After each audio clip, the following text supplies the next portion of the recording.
Lovin Dubai show. Today we have an extraordinary guest, Dubai-based billionaire and chairman of the RSG Group, Balvinder Singh Sahni, also known as Abu Sabah, renowned for his passion for luxury cars' unique number plates, including the Dubai 5, which has cost over 33 million dirham. We're so excited for this interview. Welcome to the show. Thank you so much for being here. Thank you for inviting me. We appreciate your time. Pleasure. So, actually, I do have a lot of questions for you. And the first is, I'm very eager to know, how did you make your fortune? We have all day. You know, I was very young. When I was 6 years old, 5, 6 years, I loved money. So I used to go to the school in the morning, and in the evenings I had to go to my father's showroom in Kuwait. So I used to go there. I used to help my father and my brothers, and they used to give me 1 KD a day. It was a lot of money. It's 45 years before. So I had a passion of working since I was 6, 7 years old. Yeah. And then you created, through that, you know, your fortune. Yep. Perfect. What are the main industries that you're involved in? You know, in the start, before I came to Dubai, I was only in the car division, you know, the car spare parts, tires and all that stuff. But since 25, 28 years, I'm in real estate in Dubai. Okay. Well, what was your first job and how did you make an hour? Considering the fact that you are now a billionaire, how would you compare that, and what do you remember it? I worked very hard, honey. It's not easy. Yes. I worked very hard. I used to work 18 hours a day. But, you know, slowly, I reached where I am today. Interesting, because when people look at your social media, people want to know, what do you do every day to keep it churning? You know, like, can you describe a day in your life to us? I get up 6 o'clock in the morning, 6:30 maximum. I go for a walk for an hour and a half. Then from 8:30 in the morning, I'm in my construction sites. You know, I have projects. So I love my people, I trust my team, but I like to follow up. I go there myself. So I'm first early morning from 8:30 to 10:30, 11, I'm in the construction sites, every site. And then I go to my office. I'm in the office from 11 to 12. Then I go back to another project. I'm most of the time in my construction projects till 5 o'clock. Then I go home. I love my power nap. I sleep from 5 to 6 or 5:30 to 6:30. And then I get ready for my evenings. I love my evenings. I have two faces. I work very hard in the morning, but in the night, I like to enjoy. I have my friends coming over dinners. So I love my evenings. I don't like to go out a lot because I have a nice, beautiful home in Dubai. So most of my evenings are very busy. Like 7:30, the dinner starts, and then I'm sitting with my friends or some business partners, some government officials from other part of the world. Well, I'm sure a lot of your friends and people do ask you for advice. So what advice would you give someone who at the moment has 50,000 dirhams in their bank account? And they want to make 5 million. Yes. You know, they can make, but not quickly. They have to work hard. The 50,000 can be 500,000. It's not going to be 5 million, but they have to continue working hard. And they should be always focused on one thing. I always tell to my followers or people who follow me or my sons that you should be always you should be always focused on one business. You cannot have this 3, 4 businesses, you know. And before you want to become a businessman, you should make sure that you have the blessing of your parents. You have been good to them. Because if they are not happy with you, even if you have $5 million, you can't do anything. Oh, that's very nice. But that's so hard because a lot of people, especially in our day and age, they want to follow maybe creative pursuits that are not traditional. So what would you say to someone who wants to do something creative and their parents don't agree with it? I don't know about that. I don't have any answer because I worked very hard in my life, and since I was young, since I was 15 years, I just knew that I have to work so hard to reach my goal. But I'll tell you another thing. It's even luck. It's even blessings. You know, I came to Dubai at the right time, at the right place. You know, I never believed that I'd become so big, but I was here, invested in some businesses, some real estate projects which just grew.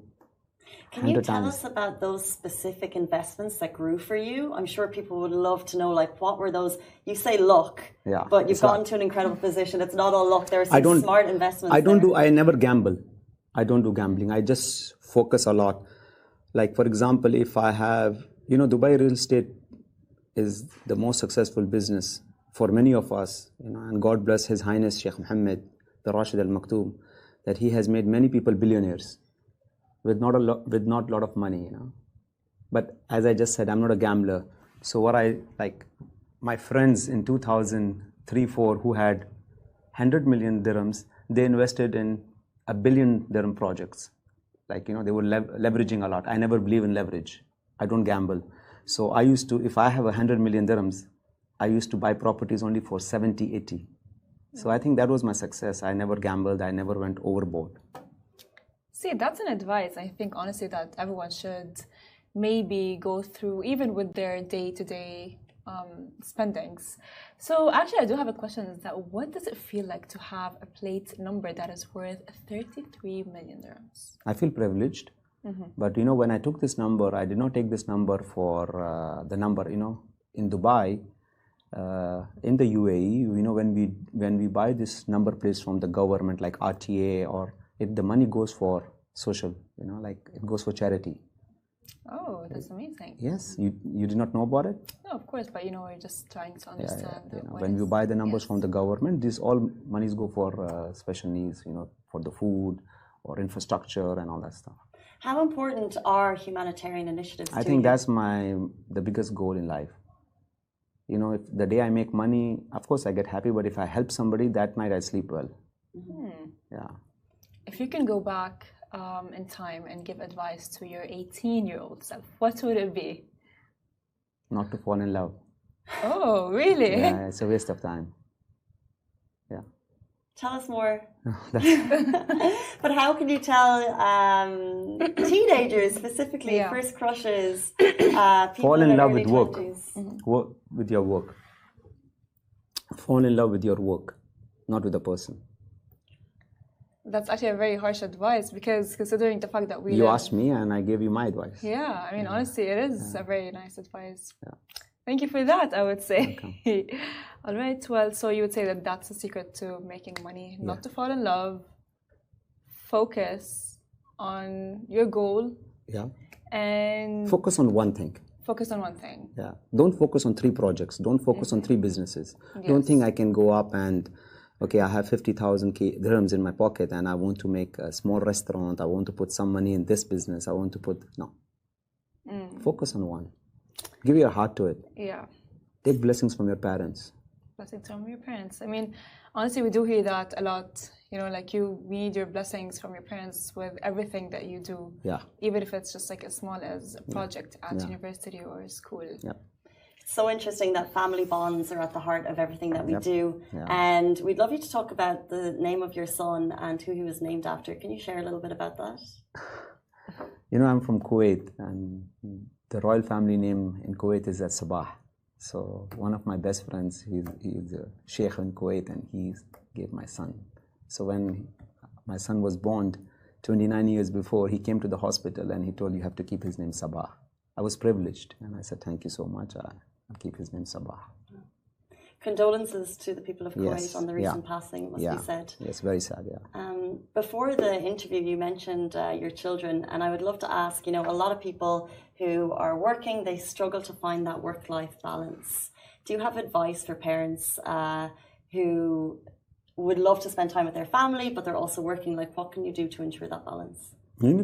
I can tell those parents that, first of all, let your kids do what they want. My 2 sons, I never told them what to do. They can do what they want, I guide them, I tell them, work hard. I just tell them one thing, that anything happens, in the morning, 9 o'clock, they have to be in the office. You can go out in the evenings, but in the morning, I don't ask them what they do, how they do, but I have some restrictions for them, that they have to be in the office in the morning. The morning is a very blessed, something blessed. Sure. Yeah. 100%. So honestly, this is amazing because as well, Casey and I just make sure that we are here. Casey's even earlier than I am, even though it starts at 8. So she comes at 7:30 to begin and as well prep for the show. However, I come at 8 and I just see her and I'm just like, wow. Because there's only 30 minutes of the difference. Yes. What would ever happen if they didn't come in at 9? I'm very upset. Oh. You know why? Because I'm very particular in time.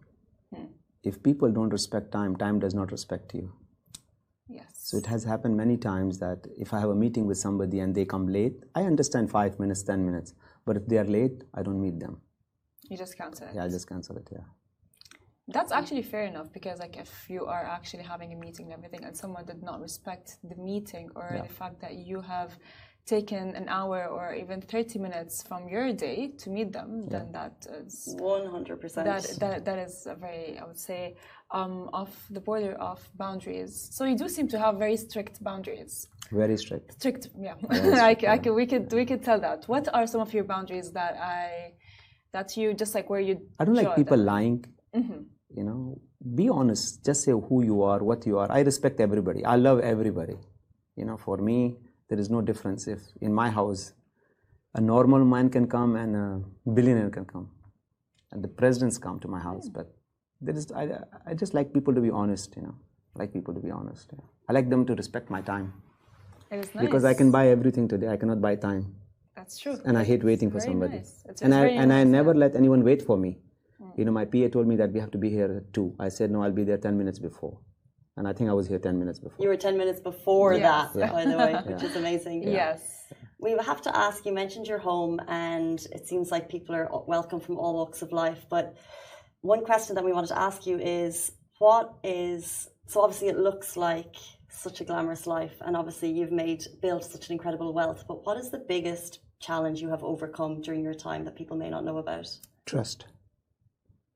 Trusting yourself or trusting other people? Trusting other people. Could you elaborate more on that? No. Yeah, I mean, honestly, with a business like yours and a businessman like you, it's not going to be easy to trust other people. There are many that would betray you, many that would. Yeah. So would the world you is say, changing. The world, it is. The world is changing, yes. Even the new generation, I don't think that they would ever be as the old generation. What would you give an advice to the new generation that fall in love, that prioritize... Fall in love with your work. Love. Yes, but what advice would you give them that would actually, let me say, that would redirect them from love? Because to them, that love is the most important thing in the world. Yeah. You can love your parents. That's true. Yes. Yes, it is true. Yes. I know plenty of business people who are like, exactly, Yes. love your work, Love love your your work, parents. yes. It's just hard, you know. Yeah. We want to jump into a quick game segment with you, but before we do, you're a man who has everything, so we wanted to ask, what is your favorite possession? My kids. My best things in life. My wealth. They are everything for me. My children, yeah. Amazing. Yeah. Okay. Okay. Love that. We're going to jump into a quick rapid fire question. We're just going to ask you some quick questions and get your quick thoughts on this. Number 1, what is your favorite restaurant in Dubai? Avli. Oh, amazing. Do I see? Beautiful. All right. What's the most expensive thing that you own? I don't want to answer this question. Okay. Well, let me jump to the other question. You're stuck at a deserted island. What one item that you will bring that you can't live without? Water.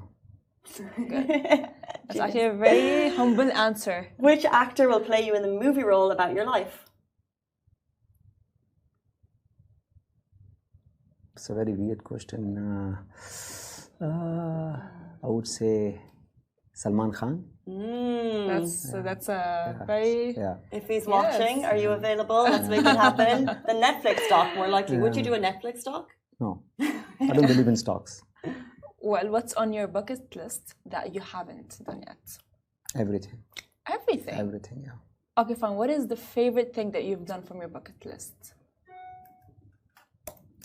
You know, number plates. Okay. Yeah. That's good, which is actually a question that I just asked you earlier. Yeah. Why so? I love I'm a numbers man. Mm-hmm. You know, I believe in, you know, I'm from India, so, you know, we have a lot of numerology. Mm-hmm. So even That's when true. I buy a real estate or when I want to buy an office or something, it should match number 9. You know, so maybe it is 27. So for me, it's 9. If it's 18, it's number 9. If it's 36, it's 9. So, you know, Yes. So interesting. And finally, before you leave us, do you have any regrets? No regrets. No, That's nice. I have no regrets. That's nice. God has given me everything. I'm so happy. That's Thank you, nice. God. That's very cool because I think honestly this is I think that you would hear a lot of billionaires and millionaires say is that they don't regret anything. Before you leave us, we would just like to say thank you so much for Welcome, being here. honey. Thank you so much for your time. Welcome. It was amazing to hear the man behind the videos that we see, to get to know you a little bit better. So we really appreciate your time. Thank you so much. Welcome, darling. Thank you. Guys, that is all we have time for on the Lovin Dubai show today. That was Balvinder Sahni, the one and only, the Dubai legend. And we'll see you tomorrow morning, same time, same place. Bye-bye.